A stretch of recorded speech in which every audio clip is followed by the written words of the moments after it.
और चलिए सीधे चलते हैं श्री डूंगरगढ़। डिप्टी सीएम सचिन पायलट जनसभा को संबोधित कर रहे हैं। सीधी तस्वीरें आपकी टीवी स्क्रीन। ठीक है, आप भाषण बहुत देते हो, आप इश्तिहार बहुत छपवाते हो, अखबार में, टेलीविजन में, रेडियो में, मोबाइल पे हर जगह प्रचार होता है, लेकिन आम व्यक्ति, किसान खासकर, क्या उसका जीवन बेहतर हुआ?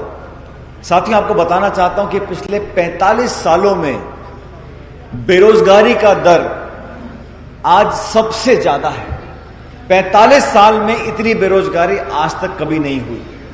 मनमोहन सिंह जी प्रधानमंत्री थे, उनकी सरकार में मंत्री रहकर काम करने का मौका मुझे मिला। 10 साल के मनमोहन सिंह जी के कार्यकाल में 14 करोड़ लोगों को, गरीबी रेखा के नीचे जो लोग थे, 14 करोड़ लोगों को गरीबी रेखा से ऊपर हमने उठाया। ये काम अपने आप नहीं हुआ। सोनिया गांधी जी ने, मनमोहन सिंह जी ने, जब अर्थव्यवस्था अच्छी थी, जब सरकार की आमदनी ठीक थी, तो हमारी सरकार ने कहा भाई जो छोटा किसान है, 2 बीघे का, 4 बीघे का, उसका हमें कर्जा माफ करना है। 72,000 करोड़ रुपए देश भर में लघु और सीमांत किसानों का कर्जा माफ हमने किया। उस समय कोई चुनाव नहीं था, हमने ये नहीं देखा कि इस प्रदेश में बीजेपी की सरकार है, इस प्रदेश में कांग्रेस की सरकार है, कोई भेदभाव नहीं किया। पूरे देश में छोटे किसानों का 72,000 करोड़ रुपया ऋण माफ हमारी सरकार ने किया। अब मोदी जी प्रधानमंत्री बन गए। जब योगी आदित्यनाथ उत्तर प्रदेश के चुनाव से पहले कहते हैं आप मुझको वोट दो, मैं आपका कर्जा माफ कर दूंगा, तो वो तो ठीक है, लेकिन राहुल गांधी जी बोलते हैं कि छत्तीसगढ़ में, मध्य प्रदेश में, राजस्थान में हम सरकार बनती कर्जा माफ करेंगे, तो मोदी साहब बोलते हैं ये गलत है, ऐसे नहीं बोल सकते, ये झूठ है, ये फरेब है, आप करो तो ठीक है। और देश भर में आज किसान पीड़ित है, उसकी मदद करने के लिए क्या कदम उठाया है? केंद्र की सरकार में तमाम मंत्री हैं, प्रधानमंत्री हैं, राजस्थान की सरकार बीजेपी की रही। इन 5 सालों में ऐसा क्या काम किया कि किसान को फायदा मिल सके? ना रीति है, ना नीति है, ना नियत है। हमारी सरकार बने अभी 2-2.5 महीने हुए हैं, लेकिन मैनिफेस्टो में जो वादे हमारी सरकार ने किए थे, उन तमाम वादों को सरकार के प्रारंभ में हम लोगों ने पूरा करना चालू किया है। चाहे ऋण माफी हो, चाहे पेंशन हो, चाहे बेरोजगारी का भत्ता हो, चाहे फसल खरीद की बात हो, तमाम मुद्दों पर सरकार बनने के तुरंत बाद हमने काम किया है। आज इस चुनाव में हम सभी लोग, तमाम मंत्रीगण, हमारे मंत्रिपरिषद के मुख्यमंत्री जी, महासचिव महोदय, सचिव महोदय, मैं खुद, हम सब आज क्यों हाजिर हुए हैं? आपसे आवेदन करने के लिए कि ये चुनाव आपके जीवन के 5 साल को तय करने वाला चुनाव है। एक एक वोट कीमती है।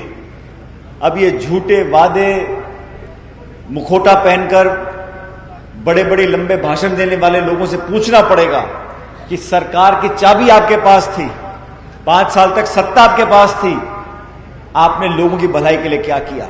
एक नकारात्मक माहौल बनाया है, धर्म जाति के नाम पर लोगों को बांटने का काम किया है, नफरत का माहौल बनाया है, टकराव की स्थिति पैदा कर दी है, और कहते हैं कांग्रेस मुक्त भारत बनाना चाहते हैं। इन 3 राज्यों में तो कांग्रेस मुक्त आप बना नहीं पाए। बीजेपी को हराकर राहुल गांधी जी के नेतृत्व में तीनों राज्यों में सरकार बनी है, इसके लिए धन्यवाद देना चाहता हूं। बीकानेर जिले में हमारा प्रदर्शन बेहतर रहा, इस विधानसभा सीट में हम नहीं जीत पाए थे, लेकिन इसकी भरपाई करने का मौका आपको मिलेगा। जब लोकसभा का चुनाव होगा तो जो भी उम्मीदवार कांग्रेस पार्टी का हो, इस विधानसभा से जो हमारी कमी रह गई थी, मंगलाराम जी, जनता हमारे साथ है, जो थोड़ी बहुत कमी रह गई थी उसको सूद समेत पूरा करेंगे और लोकसभा के चुनाव में यहां से भारी बहुमत आपको दिलाना है। बहुत कम समय हमने दिया जिला कांग्रेस कमेटी को, मंगलाराम जी को, इस सभा को करने के लिए, लेकिन तमाम किसान भाई यहां पर आज मौजूद हुए, मुझे खुशी इस बात की है।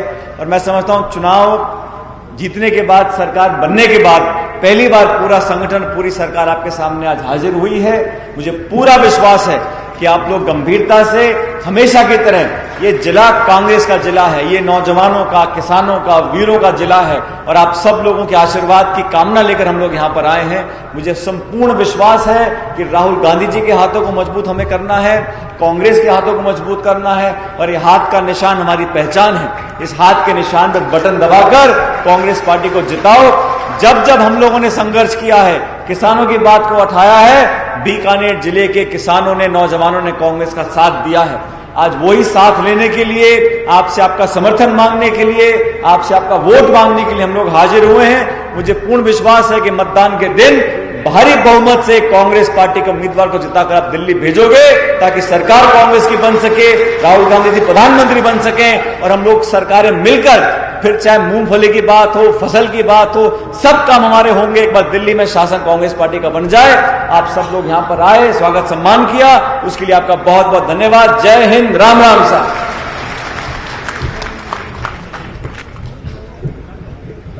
बहुत ही शालीन, सरलता और तथ्यात्मक बातों को आपके समक्ष रखे आदरणीय श्रीमान सचिन जी पायलट, जो हमारे राजस्थान के युवा उप मुख्यमंत्री हैं। मैं जिनका हम लंबे समय से इंतजार कर रहे हैं, जिनको सुनने के लिए हम आतुर हैं, उनका उद्बोधन हो उससे पहले एक बात आप लोगों के साथ शेयर करना चाहूंगा। पुलवामा में जो हमारे देश के जांबाज सिपाही शहीद हुए हैं, उन शहीदों के परिवारों को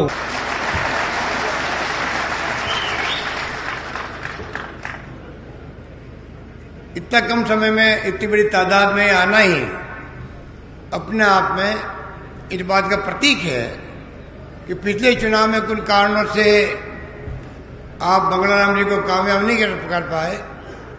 इस बात का दुख तो हम सबको है जो मंच से बैठे हुए हैं। मंगलाराम जी बहुत ही काबिल, कर्मठ, समर्पित, प्रतिबद्ध, सेवाभावी व्यक्तित्व के धनी हैं। उनका चुनाव जीतना जरूरी था हमारे लिए। परंतु ये लोकतंत्र है, कई समीकरण बदल जाते हैं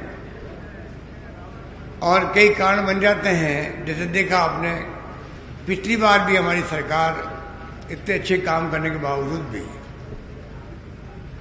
पिछली बार आपके आशीर्वाद में मुख्यमंत्री था, दूसरी बार तब इतने काम किए, हमें पूरा यकीन था कि सरकार कांग्रेस की बनेगी, कोई कमी रखी नहीं थी। एमएलए थे मंगलाराम जी, जो एमएलए था 5 साल में वो काम मांगता थक गया और मैंने काम देता थका ही नहीं। मैं पूछता भाई और कोई काम, कोई काम नहीं। पेंशन भी दे दी, दवाएं फ्री भी कर दी, टेलीफोन आता था मंगलाराम जी का, क्या मूंगफली की फसल, अरे भाई बात करने वाली, मूंगफली की फसल जल रही है, बिजली चाहिए, एक्स्ट्रा बिजली ठोको भाई बीकानेर डूंगरगढ़ के अंदर। इस प्रकार से हमने फैसले किए थे उस वक्त में। तो दुर्भाग्य से हवा चली मोदी की कि पता नहीं मोदी जी ताले तोड़ के ले आएगा जमीन पर, और मोदी करते करते कि ये असेंबली जीतेगा तो जाके प्रधानमंत्री बन पाएगा, इसको प्रधानमंत्री बनाना जरूरी है। एक नहीं सुनी हमारी, और ऊपर से मैंने कहा उस वक्त में सरकार हमारी ही बनेगी, फिर भी इतने अच्छे काम किए तो क्यों नहीं बनेगी। मैंने जनता को कहा था ऐसी मीटिंगों के अंदर। फिर मैंने एक बार ये भी कहा, अगर सरकार नहीं बनी तो याद रखना आने वाली गवर्नमेंट काम भी नहीं करेगी। और वही हुआ। वो वसुंधरा जी मेरी बात सुन ली। ये जो वो काम क्यों करते कि काम से तो वोट मिलते नहीं है। और 2-4 एमएलए गए, मैंने सुना उनके पास में सरकार बनने के बाद में 2-4 महीने बाद में कि मैडम कोई काम हो नहीं रहे, क्या मुंह लेके जाए गाँव के अंदर। आपको पता उन्होंने क्या जवाब दिया? उन्होंने जवाब दिया कि सिविल लाइन में जो जयपुर में मेरा मकान वसुंधरा जी मकान आमने सामने है। उन्होंने कहा आपको पता मेरे सामने कौन रहता है? कहता वो पूर्व मुख्यमंत्री अशोक गहलोत रहता है। तो कहते समझ गए, जाके पूछ लो उसको, वो खूब काम करके देख लिया, वो वहां बैठा हुआ, मैं यहाँ बैठी हुई हूँ। उससे ही शुरुआत उसने करी, शासन करने की शुरुआत उससे ही करी। काम से कोई वोट नहीं मिलता, जनता ने मिलो या नहीं मिलो कोई फर्क नहीं पड़ता है, वोट तो मिलते नहीं मिलते हैं। और 5 साल उन्होंने निकाल दिए, खूब शासन था। तमाम हमारी योजना रिफाइनरी की, मेट्रो की, ब्रॉडगेज की, आदिवासियों में टोंक करोली जुड़ना था ट्रेन से, बड़ी बड़ी योजना लेकर आए, कोच फैक्ट्री लगनी थी भीलवाड़ा के अंदर, कोई मतलब नहीं उसको। रिफाइनरी ऐसा प्रोजेक्ट भी उसने बर्बाद कर दिया।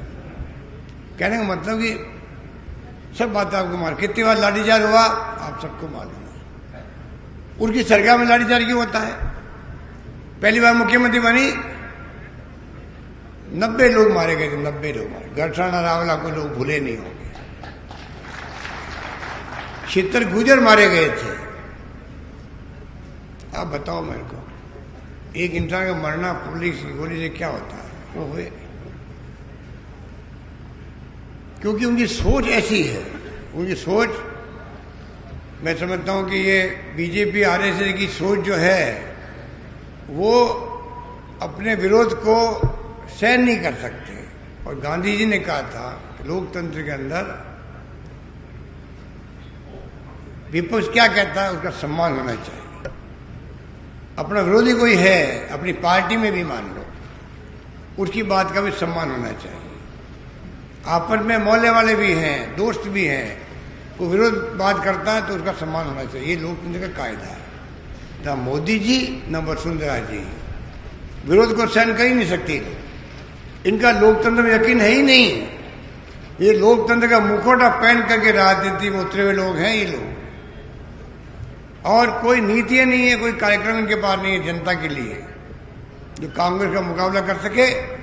इसलिए 40 साल पहले लेके आए थे गौ माता को। गौ माता बंद करो हत्याएं। आपको याद होगा बुजुर्गों को बड़े बड़े आंदोलन हुआ करते थे, पार्लियामेंट घेराव होते थे, एक बार फायरिंग भी हो गई, लोग मारे गए थे। फिर छोड़ दिया गौ माता को, इससे वोट नहीं मिल रहे। राम मंदिर को पकड़ लिया, राम मंदिर राम मंदिर राम मंदिर। अब आप देख लीजिए 25 सालों बाद को राम मंदिर को हो गए। खाली चुनाव में इनको राम मंदिर याद आता, वरना राम मंदिर भी याद इनको नहीं आता। और 5 साल पहले लोग कहने लगे थे कि यार वो मोदी जो है अगली बार भी कुछ ऐसा करेगा कि पाकिस्तान ने युद्ध करवा दे, भले ही पर चुनाव जीतना चाहेगा। ये किसी प्रधानमंत्री के बारे में ऐसी ओपिनियन बनना अच्छी बात नहीं। अच्छी बात नहीं कि ये प्रधानमंत्री तो जीतने के लिए कुछ भी कर सकता है। ये इमेज बन जाए कि प्रधानमंत्री और अमित शाह की जोड़ी जो है ये कुछ भी कर सकती है चुनाव जीतने के लिए।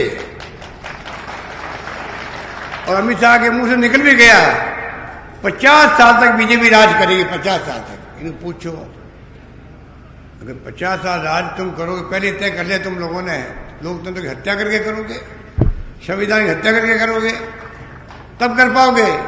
वरना माई बाप तो आप लोग बैठे हो, जनता फैसला करेगी 50 साल तक तो ही तो राज करोगे। वरना इंदिरा गांधी चुनाव हार गई थी और 2.5 साल में आंधी चली। आप लोगों ने वापस इंदिरा गांधी को आशीर्वाद दिया, वापस बैठ गई कुर्सी में जाकर के प्रधानमंत्री बन गई।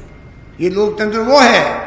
1 सेकंड इंदिरा गांधी नहीं लगाया, चुनाव हारते ही मुरारजी भाई देसाई को लिया सत्ता सौंप दी। वो इंदिरा गांधी थी। इंदिरा गांधी को भी याद किया मोदी जी ने। 70 साल में क्या किया कांग्रेस ने? अरे 70 साल में क्या किया? अगर लोकतंत्र पाकिस्तान के जिंदा नहीं रहता देश में, प्रधानमंत्री जी आप प्रधानमंत्री कभी नहीं बन पाते। सैनिकों का शासन होता है। इंदिरा गांधी ने जान दे दी अपनी, खालिस्तान नहीं बनने दिया, देश को टुकड़े नहीं होने दिया, पंजाब को अलग नहीं होने दिया।